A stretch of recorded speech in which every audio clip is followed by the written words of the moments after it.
We're here to bring you another insight in Omaha, our top 3 neighborhoods on the rise. Yep.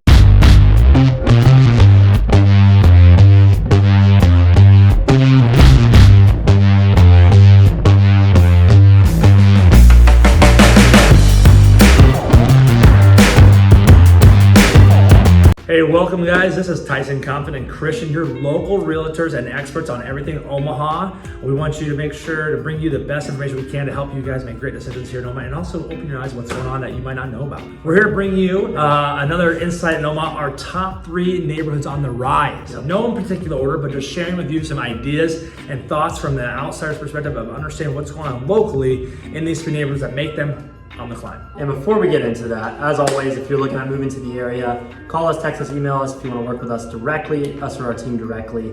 Here in the Omaha area, we got your back covered on anything when you're moving to Omaha. And a little side note, we never asked for it, but like and subscribe to the channel. It really help us out. We appreciate it. Without further ado, take us away, Tyson. Yes. Hey, number 1, not this particular order, but I'm going to start with it because I actually lived in this neighborhood. It's called Sunny Slope. I didn't know you lived there. Yeah. My first home when we moved here, I loved it. What you're getting there is an older feel of a neighborhood. You have rolling ranches, larger yards, local little neighborhood pool, which is awesome, as well as a large park with a big walking path and plenty of kind of like playground for kids and places for pets to run around. But you just get a lot of bang for your buck and a lot of quality construction from those 1960s and 70s. Huge fan, very quiet, near 114th and Blondo and Maple.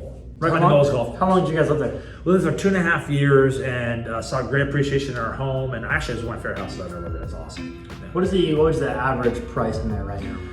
Average price in that is probably $285 to $315. Yeah, that's a good little neighborhood. And I think you'll continue to see that price point rise up as over time. Yeah. Number 2, we're gonna get into Nelson's Creek. Yeah, Nelson's Creek.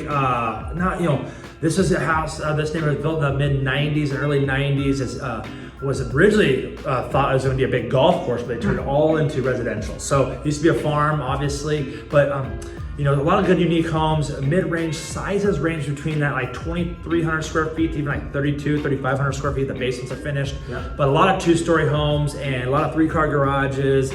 But you just get a lot of bang for your buck there. There's a lot of turnover happening in that neighborhood, so you're getting people that now you get those updates going. So you really get a quiet neighborhood with a lot of involvement in the area.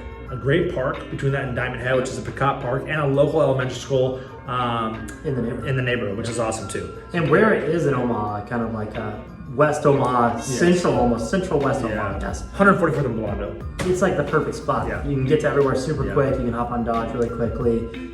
There's a bunch of restaurants and stuff really close by, grocery stores, all that stuff. Yeah. I just love that little corridor. It's it seems like it's really easy to get anywhere from there. Hardware stores, blue sushi, hairdress salons, dog washing, a pet place. It really has it all within 3 to 5 minutes. And you're really close to Linden Square, Linden Market area, and the FNBO Parkway, where you can just get to stuff super easily.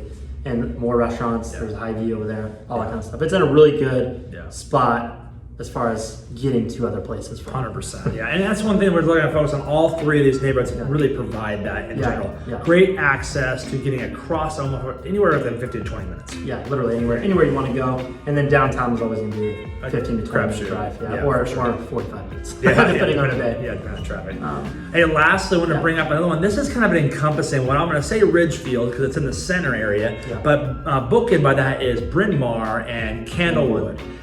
It's basically a whole city block that was built between the early 80s, late 70s, all the way up to mid to the late 90s. But you just get such an expansive network of beautiful homes, lots of original feel.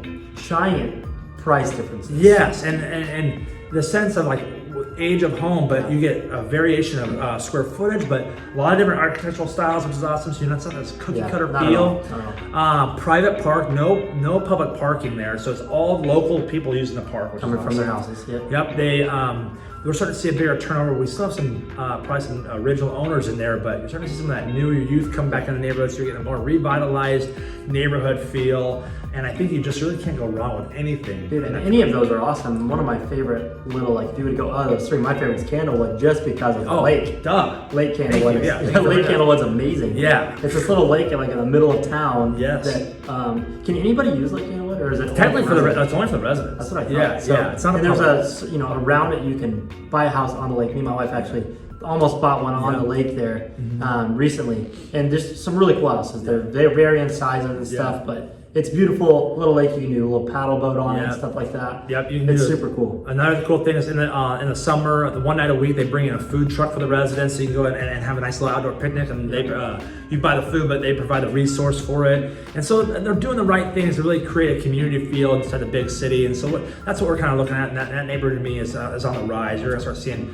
I don't think the price hasn't even close to hitting the ceiling. Not in even those close. Like, that neighborhoods. actually surprising me the stuff is $1 million in there. Seriously, To be yeah, honest yeah. with you. Like, I mean, Tyson lives in that area. yeah, I live in Ridgefield. I mean, my neighbor's house is almost 7,000 square feet. Yeah. I mean, I can't Massive. imagine. And it's whoever's gonna buy that one day once it goes to market is gonna get a steal. Yeah. That area to me is worth more than what it is. Oh, 100%. You know what I mean? Yeah, for sure. So, and I think it's gonna get there, especially with updates, people updating things and making things nicer. Yeah. And talk about proximity, dude. Oh, my you guys gosh. are literally everything is like within 2 miles. Yeah, That you it's would need. crazy. Like Yeah. the grocery store, you could basically walk to. Walk there, ride your market, bike. right? Yep, exactly. Yeah. All that stuff is literally right there. So Yeah. proximity is even better. Yeah. Probably the best proximity would be this neighborhood Yeah, yeah. to all the stuff you need. For sure. Right? Yeah. And even to get on Dodge, you just hop straight there and get on Dodge.